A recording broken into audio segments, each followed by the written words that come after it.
আপনার পুতের বউকে বিচ্ছেদ করাতে আপনি ছেলের ওখান থেকে বিচ্ছেদ করাতে চান? হ্যাঁ হ্যাঁ, একবারে মনে তো সরাই দেবেন আপনি।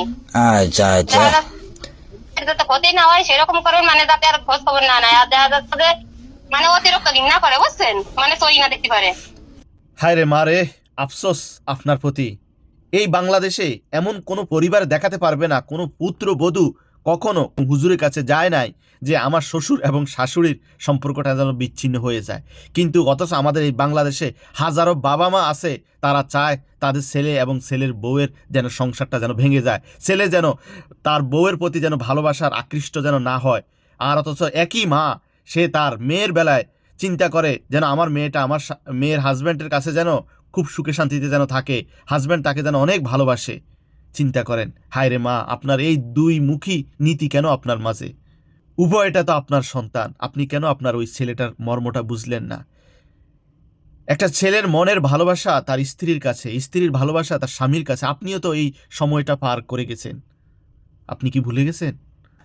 ইসলামের দৃষ্টিতে কোনো মানুষ যদি কোনো জাদুকরের কাছে যায়, কোনো জিন ভূতের আশ্রয় নেয় সাহায্যের জন্য, আর সে যা বলে এবং তা বিশ্বাস করে নেয়, তার প্রথমত 40 দিনের ইবাদত বন্ধ। আর ওই জাদুকর যদি কোনো কিছু বলে বা তার উপর বিশ্বাস করে, তাহলে ওই ব্যক্তি যেন রাসূল সাল্লাল্লাহু আলাইহি সাল্লামের উপরে আনিত যে কোরআনের বিধান নাজিল হয়েছে, সে যেন তাকেই অস্বীকার করেছে। কত বড় গুনাহের কাজ! জাদুকরের শাস্তি ইসলামের মধ্যে হচ্ছে মৃত্যুদণ্ড, কারণ তারা সমাজকে অস্থির করে দেয়। ভিডিওটা ভালো লাগলে অবশ্যই শেয়ার করে দেবেন।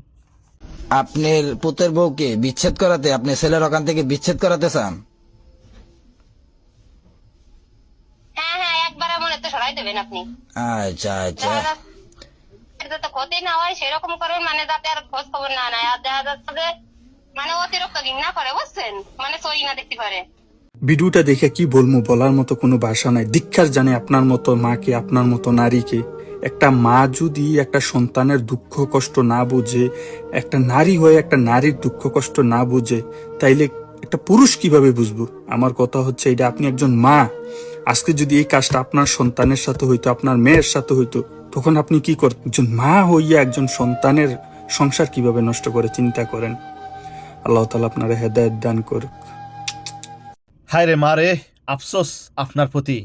এই বাংলাদেশে এমন কোনো পরিবার দেখাতে পারবে না, কোনো পুত্রবধূ কখনো হুজুরের কাছে যায় নাই যে আমার শ্বশুর এবং শাশুড়ির সম্পর্কটা যেন বিচ্ছিন্ন হয়ে যায়। কিন্তু অথচ আমাদের এই বাংলাদেশে হাজারো বাবা মা আছে, তারা চায় তাদের ছেলে এবং ছেলের বউয়ের যেন সংসারটা যেন ভেঙে যায়, ছেলে যেন তার বউয়ের প্রতি যেন ভালোবাসার আকৃষ্ট যেন না হয়। আর অথচ একই মা, সে তার মেয়ের বেলায় চিন্তা করে যেন আমার মেয়েটা আমার মেয়ের হাজব্যান্ডের কাছে যেন খুব সুখে শান্তিতে যেন থাকে, হাজব্যান্ড তাকে যেন অনেক ভালোবাসে। চিন্তা করেন, হায় রে মা, আপনার এই দুই মুখী নীতি কেন আপনার মাঝে?